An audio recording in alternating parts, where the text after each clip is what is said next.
Pourquoi les signes de terre sont comme saint Thomas qui disait « Je ne crois que ce que je vois ». Bonjour et bienvenue à tous dans ce nouvel épisode. Aujourd'hui, nous allons explorer ensemble les 3 signes de terre en astrologie, le Taureau, la Vierge et le Capricorne. Nous allons découvrir comment interpréter ces signes et comprendre l'énergie de l'élémentaire qui leur est commun. Je suis Frédérique Harlet, astrologue depuis environ 30 ans et fondatrice de l'école Astrologie Vivante. Et si vous souhaitez aller plus loin avec l'astrologie, retrouvez le programme de ma formation en détail en cliquant juste ici ou dans la description. N'oubliez pas de mettre un petit pouce si vous aimez ce podcast et à vous abonner pour recevoir les notifications de mes prochains épisodes sur J'apprends l'astrologie à mon rythme. Nous avons vu dans l'épisode précédent comprendre les signes de feu qu'en astrologie il existe 4 éléments. Le feu, la terre, l'air et l'eau. Chacun de ces éléments est en relation avec les signes astrologiques et comme il y a 12 signes, le zodiaque est divisé en 4 groupes avec 3 signes de feu, 3 signes de terre, 3 signes d'air et 3 signes d'eau. Nous allons plonger dans l'élémentaire avec les 3 signes de terre, Taureau, Vierge et Capricorne. L'idée ici est de ressentir cet élément pour mieux comprendre ces 3 signes et les intégrer. Après, on pourra l'appliquer à chaque signe de terre et ce sera déjà une façon de donner une interprétation et de comprendre l'énergie de ces signes de terre. Donc ces 3 signes ont donc quelque chose en commun qui est la terre. Maintenant, on va explorer ensemble cet élément. La terre nous fait penser à quoi? Elle nous fait penser à quelque chose de consistant, de lourd, de solide. La terre, c'est de la matière. C'est ce qui nous ancre, ce qui nous supporte. Elle est stable et fiable. Elle donne une base sur laquelle nous pouvons construire. La terre est fertile. Elle nourrit et permet la croissance. Elle est aussi résiliente car elle est capable de s'adapter, de se régénérer et de se transformer de la roche dure au sol fertile. Donc l'élémentaire amène l'ancrage, la stabilité, la fiabilité, la fertilité. Pour bien ressentir l'élémentaire, je vous invite à fermer les yeux quelques instants. Imaginez une vaste plaine fertile où les champs s'étendent à perte de vue sous un ciel bleu clair. Les collines ondulent doucement à l'horizon, parsemées de vignes bien entretenues et de fermes robustes. Chaque champ est soigneusement labouré, reflétant le travail méticuleux et constant des cultivateurs qui y ont semé des graines de manière ordonnée. Les racines des plantes plongent profondément dans le sol riche. Au centre de cette scène, imaginez un arbre maître majestueux, au tronc épais et aux branches étendues. Et cet arbre incarne la sagesse accumulée et la force tranquille. L'arbre est solidement ancré dans la terre, ses racines se répandant largement, représentant l'ancrage et la permanence. Une petite rivière serpente doucement à travers les champs, apportant la vie et l'abondance, tandis qu'un vieux moulin à eau, toujours en fonction, témoigne du respect des traditions et de l'utilisation pratique des ressources. Ce paysage de terre évoque la patience, la diligence, la fiabilité. Il symbolise le travail acharné, la persévérance et l'attachement à la réalité concrète, au monde tangible.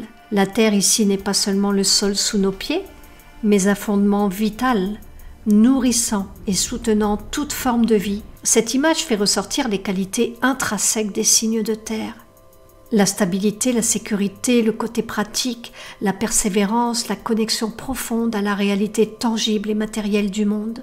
C'est pour cela que les signes de terre Taureau, Vierge, Capricorne sont considérés comme des personnes fiables, stables, ancrées, concrètes, pragmatiques, cartésiennes, sur qui on peut compter et parfois même se reposer. La terre est également le symbole de la fertilité, comme nous l'avons vu dans l'image précédente. Elle est capable de transformer des graines en arbres majestueux. C'est le domaine de la croissance lente et sûre, et c'est pour cela que les signes de terre savent comment cultiver les idées, nourrir des projets avec patience jusqu'à ce que ça se réalise. Pourquoi avec patience? Car tout ce qui est du domaine de la terre, ça prend du temps.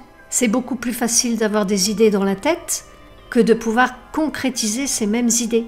Donc la croissance, elle est lente avec les signes de terre. Et c'est pour ça qu'ils ont un rythme lent. Cela n'a rien à voir avec l'intelligence, bien sûr.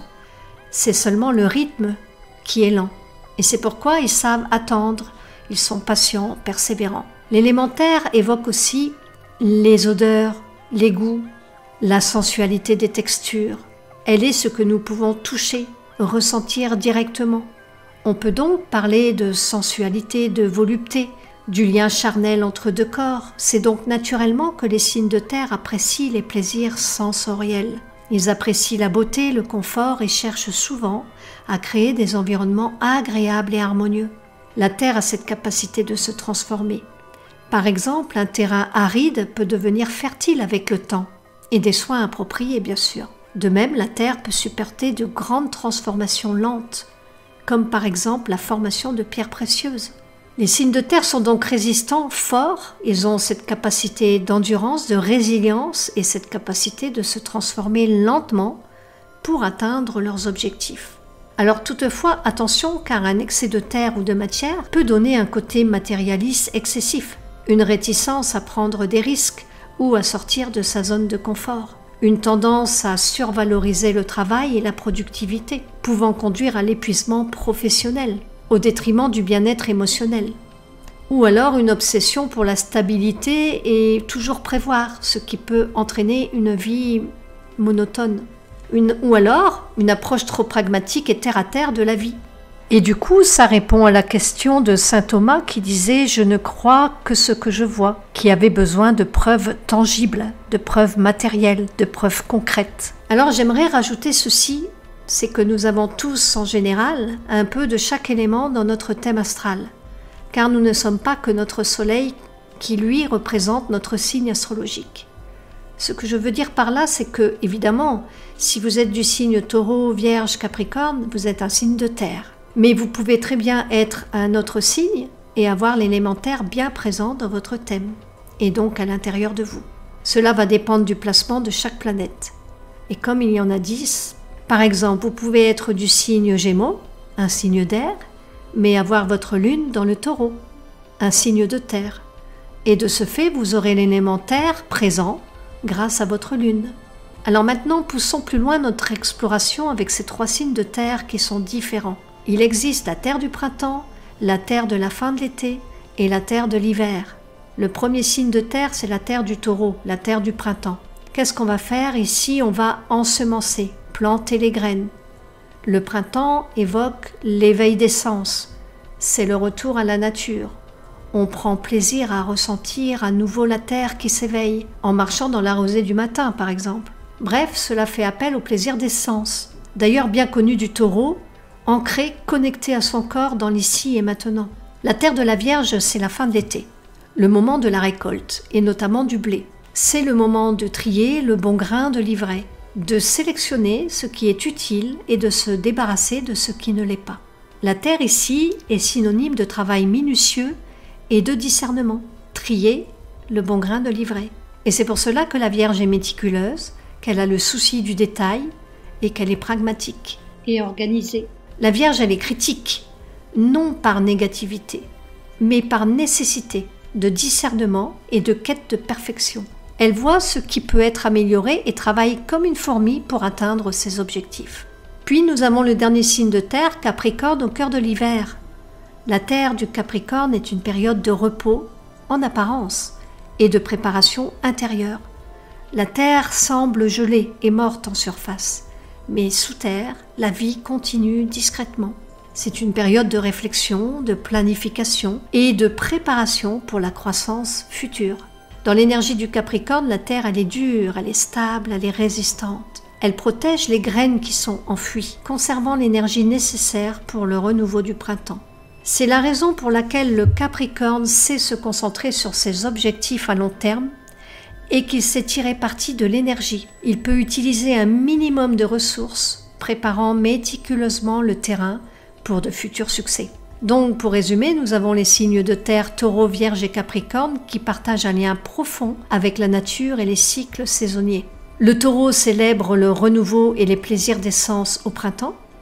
La Vierge, elle incarne le discernement et la récolte à la fin de l'été. Et le Capricorne symbolise la résilience et la préparation en hiver. Voilà pour l'élémentaire qui permet déjà de donner beaucoup d'explications dans l'énergie de ces 3 signes astrologiques de terre que sont le Taureau, la Vierge et le Capricorne. J'espère que ce podcast vous a donné envie d'en savoir plus sur l'astrologie. Si c'est le cas, abonnez-vous, partagez, mettez un petit pouce. Si vous souhaitez aller plus loin pour apprendre à décoder une carte du ciel facilement sans y passer des heures, rejoignez la formation essentielle en cliquant ici ou dans la description. À bientôt pour un prochain épisode sur J'apprends l'astrologie à mon rythme.